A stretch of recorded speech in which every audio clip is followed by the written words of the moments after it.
In the summer of 1793, deep in the heart of a remote mountain village in Oaxaca, Mexico, the air hung heavy with the scent of wet earth and burning copal resin. The rainy season had begun, and the villagers, mostly Zapotec descendants, had grown used to the violent thunderclaps that rolled through the valley. But on the night of July 7th, the storm was different. It was not merely the heavens speaking, it was, as some would later whisper, a warning. That evening, Maria de la Cruz, a young midwife's apprentice, was summoned in haste to the small adobe hut of Isabella and Tomas Ortega. Isabella was in labor far earlier than expected, her cries almost drowned by the roar of the wind. Lightning illuminated the room in sharp, unnatural flashes as the midwife prepared her tools. The storm outside seemed to respond to each contraction, shaking the walls as if the earth itself anticipated what was about to happen. When the first child emerged, the midwife froze. The boy's eyes were open, wide open, before he had even taken his first breath. They were a pale, almost silver color, unlike anything she had ever seen in the village. His small lips curved in what could have been mistaken for a smile, but there was something unsettling about it, something that made the candles flicker as if recoiling. The second child followed minutes later, a girl, but her skin was several shades lighter than her brother's, almost translucent, as if moonlight lived beneath her flesh. She too stared with unnerving intent, her gaze fixed not on her mother, but on the far corner of the room where no one stood. The midwife whispered a prayer under her breath and refused to meet the girl's eyes for more than a second. From the very beginning, the twins, whom their parents named Salvador and Lucia, were unlike other children. They cried less, watched more, and often turned their heads in perfect unison toward things others could not see. By the time they were 3 months old, they could sit upright without assistance. By 7 months, they spoke their first word, not mama or papa, but something in a language no one in the village recognized.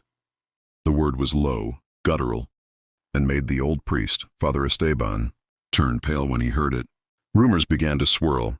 The elders whispered that the storm on the night of their birth had been a llamado, a summoning. Some claimed they were not entirely human, that their souls had been touched, or perhaps claimed by something older than the mountains themselves.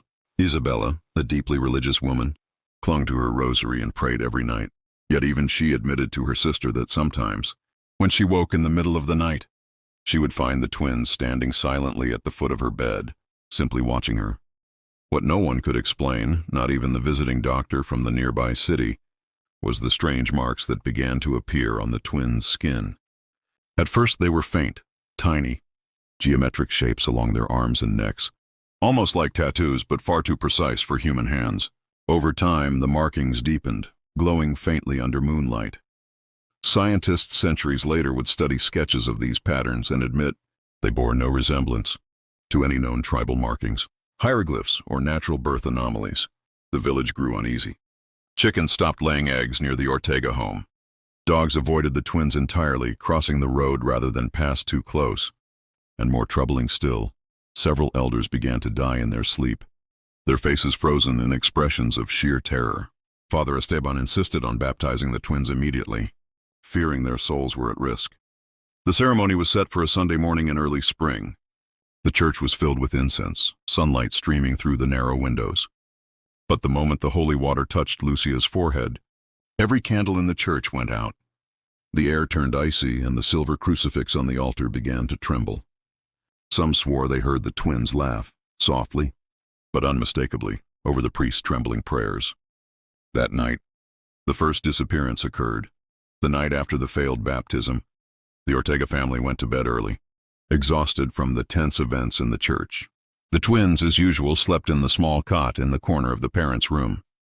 The storm had passed, leaving the night air still and heavy. At dawn, the village awoke to news that sent shivers down every spine. Don Mateo Herrera, the town's oldest resident, had vanished. His bed was perfectly made, his walking stick leaning against the wall, and his front door locked from the inside. Only one thing was out of place. Single handprint in the fine layer of dust on the windowsill, small enough to belong to a child. Theories sprang up instantly. Some whispered of thieves, others of vengeful spirits. But among the older villagers there was little doubt about the source. "It began with them," muttered Doña Alma, pointing her crooked finger toward the Ortega home. Within weeks, 2 more elders disappeared. The only common link was that all of them had been present in the church during the baptism. The last to go was Father Esteban himself, found dead rather than missing, his body slumped over the altar, eyes wide open, lips stretched in what could only be described as a frozen scream. The town's fear reached a boiling point. Some argued the twins should be sent away, taken to a convent or perhaps abandoned in the mountains. Others were too afraid to act, believing any harm done to the children would bring catastrophe on them all. It was then that Dr. Ignacio Varela arrived from Veracruz.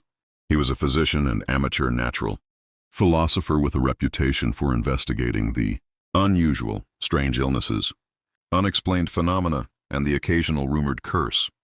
Tall and neatly dressed in a dark coat despite the heat, he had a way of speaking that made people listen. When he heard of the twins, he decided to see for himself. The Ortega house was dimly lit when he entered, the air thick with the scent of burning sage. Isabella sat quietly, sewing, while Tomas pretended to work on repairing a chair. The twins were in the corner, stacking smooth river stones into a perfect tower, their silver eyes flicking toward the doctor without breaking their rhythm. From the moment Varela saw them, he knew something was wrong. Their symmetry is unnatural, he later wrote in his journal. Every movement mirrored, every blink in unison. Even their breathing falls into perfect harmony, as though they share one mind. He began his examinations politely, measuring height and weight, checking pulse, studying the strange geometric markings. He discovered that the shapes had multiplied, now winding down the twins' spines like ancient script. Under candlelight, they appeared to shimmer faintly, as though lit from within. When Varela asked the children if they felt pain, they shook their heads in unison and smiled. But then Lucia leaned forward, whispering something into his ear, a single word in that same unknown tongue they had spoken as infants. Varela froze. He recognized the word. Years earlier, he had studied fragments of an extinct Mixtec dialect, one that spoke of the first ones, beings older than the sun, who walked in pairs and carried the sky in their veins. That night, Varela wrote a letter to a colleague in Mexico City, urging him to come. If what I suspect is true, he wrote, these children may not be bound by the laws of man or nature. They may be something far older, something the church will not dare name. But before his colleague could arrive, another disappearance shook the town. This time it was a young boy, the twins' own cousin, Miguel. He had been playing outside their house at dusk. When his mother went to fetch him, she found the twins sitting alone in the dirt, building their stone tower again. The tower was taller this time, its base marked with a fresh set of strange symbols scratched into the earth. Miguel was never seen again. From that day forward, the villagers avoided the Ortega home entirely. Mothers forbade their children from going near. And yet, at night, shadows were seen moving behind the windows, shadows that did not match the shapes of any child or adult. By the third week of his stay, Dr. Ignacio Varela had abandoned the polite approach. The quiet dread in the village had deepened, and the twins' very presence seemed to bend reality around them. Shadows clung to the corners of their home even in daylight, and candles near them burned lower than they should. Varela knew he could not simply observe anymore. He needed to test. He began with harmless trials, placing objects in different corners of the room to see how the twins reacted. He noted that they would almost always turn towards something before he moved it, as if anticipating his actions. When he asked them to draw, both produced identical images, a pair of towering figures standing beneath a sky filled with symbols. The figures' faces were blank, but each held the hand of a smaller child. When Varela brought a compass into the room, the needle spun wildly, unable to settle on north. Even more disturbing, when he set a bowl of water between them, the surface began to ripple, not from wind or movement, but as though something below were pushing upward. The doctor's journal entries grew increasingly frantic. It is not the markings, nor their strange symmetry, that disturbs me most. It is their awareness. I believe they can see the inside of a person, not merely in the medical sense, but into the very thoughts and fears one carries. Word of his experiments reached the local priest assigned to replace Father Esteban, a young and zealous man named Padre Luis. He arrived at the Ortega home one afternoon, clutching a crucifix and vial of holy water. Without asking permission, he attempted to bless the children. The twins watched silently as the water sprinkled over them. At first, nothing happened. Then Salvador tilted his head and whispered into Lucia's ear. She smiled, and the room grew noticeably colder.